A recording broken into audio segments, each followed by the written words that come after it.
প্রশ্ন হচ্ছে নবী করিম সাল্লাল্লাহু আলাইহি ওয়াসাল্লামের হাদিস যেরকম শরীয়তের দলিল, খবর এবং আধার যদি সেরকম শরীয়তের অকাট্য দলিল যদি হয়ে থাকে, তাহলে সাহাবায়ে কেরামের কথা, ফেল, আহওয়াল এগুলো শরীয়তের কাছে গ্রহণযোগ্য কিনা? যদি হয়ে থাকে তাহলে আমরা অনেকে বলে থাকি এটা সাহাবায়ে কেরামের কোল। যেমন হাদিসে মান আল্লাকা তামাইমা ফাকাদ আশরাকা, যে গলা তাবিজ লটকাইলো শিরিক করলো। অথচ আব্দুল্লাহ ইবনে ওমর রাদিয়াল্লাহু আনহু, উনি আব্দুল্লাহ ইবনে ওমর আমর রাদিয়াল্লাহু আনহু, উনি তাবিজ ওনার ছেলেদের ঝুলিয়ে দিয়েছেন, লটকিয়েছেন। অথচ এখানে রাসূল বলেছেন তাবিজ দিয়ে গলা লটকাইলো শিরিক করলো, সাহাবায়ে কেরাম করেছেন। এখন রাসূলের কথা মানবো না সাহাবীর কথা মানবো? সুন্দর প্রশ্ন। আচ্ছা, তো শুনছি, সুন্দর প্রশ্ন। সেটা হচ্ছে আপনার কথা সুন্দর। একটা কথা বলে রাখবেন যে রাসূলুল্লাহ সাল্লাল্লাহু আলাইহি ওয়াসাল্লামের কাউল হচ্ছে সবার উপরে। আপনারা জানেন যে, শোনা যাচ্ছেন? আচ্ছা, রাসূলুল্লাহ সাল্লাল্লাহু আলাইহি ওয়াসাল্লামের কাউল সবার উপরে কেন? আপনারা জানেন যে ওমর রাদিয়াল্লাহু আনহু তামাত্তু করতে নিষেধ করতেন, ঠিক না? ইবনে ওমর বলতেন যে আল্লাহ রাসূল, ওমর রাদিয়াল্লাহু বলতেন যে হজ করবে ইফরাত, তামাত্তু করতে নিষেধ করতেন। এটা ওমর রাদিয়াল্লাহু কাউল ছিল, এটা বিশুদ্ধ মরণে আছে। ইবনে ওমর রাদিয়াল্লাহু সবসময় বলতেন যে হজ 3 প্রকার, তামাত্তু, কিরান, ইফরাত, যে কোনো একটা করতে পারে। তো বললো একজন বলল যে আপনার পিতা তো নিষেধ করেছে, আপনার পিতা বলছে শুধু ইফরাত করতে। তিনি বললেন যে আমি বলছি আল্লাহ রাসূল বলছে, তুমি বলছো, ওমর বলছে, আবু বকর বলছে, তোমাদের উপর হেজারা নাযিল হবে, আকাশ থেকে পাথর নাযিল তোমাদের শেষ করে দেবে। সুতরাং রাসূলের কওলের সাথে আর কারো কওল গ্রহণযোগ্য হবে না, এটা মনে রাখতে হবে, প্রথম থিওরি। দ্বিতীয় হচ্ছে সাহাবায়ে কেরাম যদি কোনো ব্যাপারে একমত হয়ে যায়, এটা অবশ্যই হুজ্জত এবং দলিল, 3 নম্বর কথা হচ্ছে সাহাবায়ে কেরামের ইনফিরাদি অনেক কওল আছে, ব্যক্তিগত অনেক কওল আছে, সেগুলি কখনো দলিল নয়, কিন্তু তাদেরকে দোষারোপ করা যাবে না, শুধু দলিল নয়। যেমন কোন সাহাবী বরফ খাইতেন আর বলতেন যে বরফ তো খাবারও নয়, পানিও নয়, এটি বর্ণনা, কেউ সহিহ বর্ণনা আসছে। কোন সাহাবী উবাদা ইবনে সামিত রাদিয়াল্লাহু আনহু ঘুমাইতেন, ঘুম থেকে উঠে বলতেন যে কিছু শুনছো, শব্দটা তো শুনছো, বলা শুনি উঠে নামাজ পড়াই ফেলতেন। আপনি এটা করবেন না কেন? এটা সব মুফরাদাত বলা, এগুলিকে বলে শাওয়াজ। প্রত্যেকটি ইমামেরই, প্রত্যেকটি মুহাদ্দিসের, প্রত্যেকটি মানুষেরই কিছু শাওয়াজ থাকে, ব্যক্তিগত মত থাকে। সাহাবায়ে কেরাম তা ছিল, কিন্তু সেগুলি আমাদেরকে আমল করতে হবে না। আমল করতে হবে মৌলিক যে সমস্ত জিনিসে একমত হয়েছেন তারা, সেগুলি তো অবশ্যই মানতে হবে। আর এই যে আসহাবুর রাসূলুল্লাহ সাল্লাল্লাহু আলাইহি ওয়াসাল্লামের সাহাবায়ে কেরামের কওল হুজ্জত কিনের পক্ষে উসুলিতে বিরাট মাসালা আলোচনা, যখনই তারা একমত হবে তা অবশ্যই মানতে হবে, এতে কোনো দ্বিমত করে নাই কেউ। আর যখনই তারা ব্যক্তিগত মত দিবে তখন দেখতে হবে কোরআন এবং সুন্নাহ পৌঁছছে কিনা। হয়তো তাদের কাছে এই হাদিসটা পৌঁছে নাই, এই জন্য তিনি আমল করেন নাই, হয়তো তার কাছে এই হাদিসটা ভিন্ন অর্থ আছে, সেই হিসেবে তিনি করেছেন। ইমাম ইবনে তাইমিয়া রাহমাতুল্লাহ আলাইহির জন্য একটি গ্রন্থ লিখেছেন রাফউল মালাম আন আইম্মাতিল আলাম। এর বাইরে যাবে, তিনি 3টা উদাহরণ, 3টা কারণ দেখিয়েছেন যে হয়তো হাদিসটা তার কাছে পৌঁছে নাই।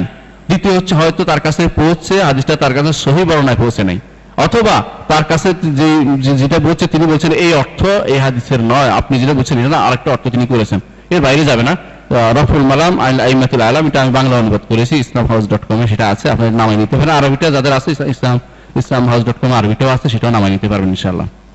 www. তৃতীয়টা বলতেছি আব্দুল্লাহ ইবনে আমর মাসালাটা আপনাদের আরেকটু জানাবো, এই জন্য যে মূলত আমাদের এখানে অর্থ বোঝার ভুল আছে। এই জিনিসটা আসলে মানে আল্লাহ সেটা সবাই সাহাবায়ে কেরামের মধ্যে কেউ এটা বিরোধিতা করে নাই, এটা বুঝার বলতে এই জন্য আব্দুল্লাহ ইবনে আমর মূলত গলায় ঝুলিয়ে দিতেন কোরআনটা হেফজ করার জন্য, এই আয়াতগুলি হেফজ করার জন্য। ইয়াহফাজুহুন্না শব্দটা হচ্ছে ইয়াহফাজুহুন্না, ছেলেটা এগুলিকে হেফজ করবে, আয়াতগুলিকে হেফজ করবে, মুখস্থ করবে। এখন হয়ে গেছে তাবিজ হয়ে গেছে, এটা শব্দটা অর্থ হলো ইয়াহফাজুহুন্না, অর্থ বুঝার ক্ষেত্রে বিরাট সমস্যা হয়ে গেছে।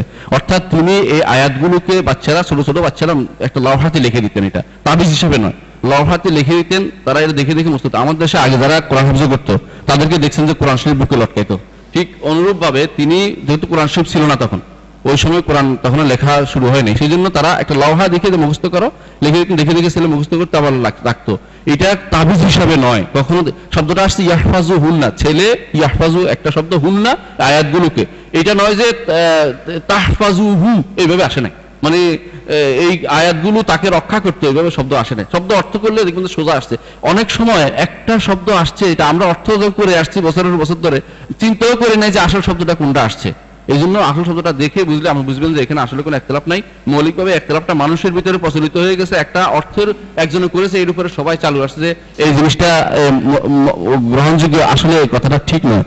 আব্দুল্লাহ ইবনে আমর নাস থেকে এবং তৃতীয় আরেকটি তওজীহ হচ্ছে এটা, যদি মেনে নিলাম তামিমা আল্লাকা, তামিমা বলতে আয়াতের যে লেখা কেউ গলায় ঝুলায়, লেখার জন্য, পড়ার জন্য, এটা কখনো কি নয়, তামিমা হিসেবে নয়। মানে আল্লাকা তামিমার অর্থ কি? আল্লাকা তা আল্লাকার মধ্যে একটা পার্থক্য আছে। যেই ব্যক্তি তার অন্তরকে তামিমের সাথে সম্পৃক্ত করে ফেলবে, কেমন, সে অবশ্যই শিখতে হবে। সম্পৃক্ত করতে হবে কার সাথে? অন্তর আল্লাহর সাথে। খেয়াল করেন জিনিসটা, যে ব্যক্তি এটা ঝুলেছে, আমি যদি কোনো এখন একটা চশমা এখানে ঝুলিয়ে রাখি, তাহলে কি এটা এই ঝুলানোর অর্থ কি আমি এটার উপর কোনো নির্ভরশীল হচ্ছে না। যে ব্যক্তি সাহাবায়ে কেরামের যদি মেনে নিলাম যে শব্দটা এটা আছে, তাহলে তিনি মুখস্থ করার জন্য এটা ঝুলাইছেন, এটার সাথে আমার তামিমের কোনো সম্পর্ক নাই, এটা তামিমও হয় না, এটাকে তাবিজও বানায় নাই, এটা হচ্ছে লেখা। একটা লেখা যদি আমি লিখে মুখস্থ করব, এটার জন্য এটা কোনোদিন কি হতে শিরক হিসেবে বিবেচিত হতে পারে না। আপনি এটা বুঝেন? আব্দুল্লাহ ইবনে আমর ইবনে আস রাদিয়াল্লাহু বলিত এই রওয়ায়াতটি নিয়ে বিস্তর ইখতিলাফ হয়েছে। প্রথম কথা হচ্ছে রওয়ায়াতটি গ্রহণযোগ্য কিনা, আর দ্বিতীয় নম্বর কথা তো স্পষ্ট হয়ে গিয়েছে সাহাবীদের মুনফারিদ আমল উম্মতের জন্য হুজ্জাত নয়। আল্লাহ রাসূল সাল্লাল্লাহু আলাইহি ওয়াসাল্লাম হাদিস পাওয়ার পরে কোন সাহাবীর বক্তব্যই কিছুই না।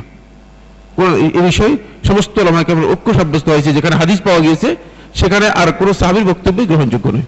কারণ সাহাবীদের বক্তব্য তখন ইজতিহাদের মধ্যে চলে যাবে, সাহাবীদের বক্তব্য ইজতিহাদের মধ্যে চলে যাবে তখন। যে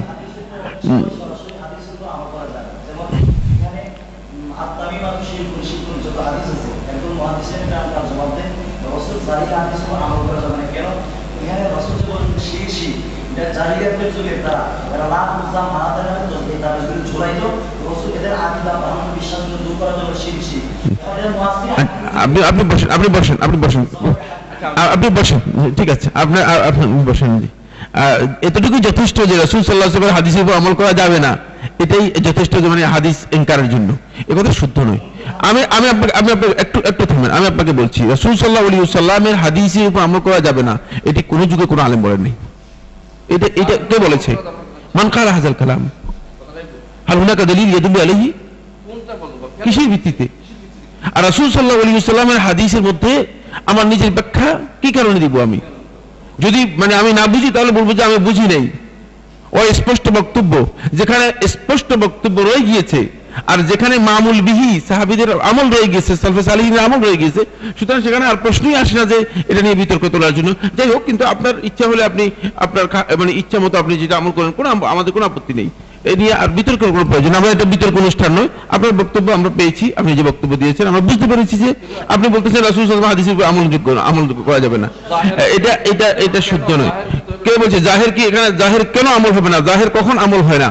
কোন আলেম বলেছেন? সমস্ত উলামায়ে কেরামের ঐক্যমতে নসের জাহের মামুল বিহি, যদি নসের জাহেরের উপর আমল করা সম্ভব না হয়, কিন্তু এখানে সম্ভব, এখানে আমল করেছে, সালফে সালিহিন আমল করেছে। কেন তাবিজ আনতে হবে, কেন এটা বলেন? যাই হোক, আচ্ছা যাক, আমাদের আলোচনার সময় নেই, এই বিষয় সম্পর্কে আমরা যদি পরবর্তী সময় আপনাদের সুযোগ থাকে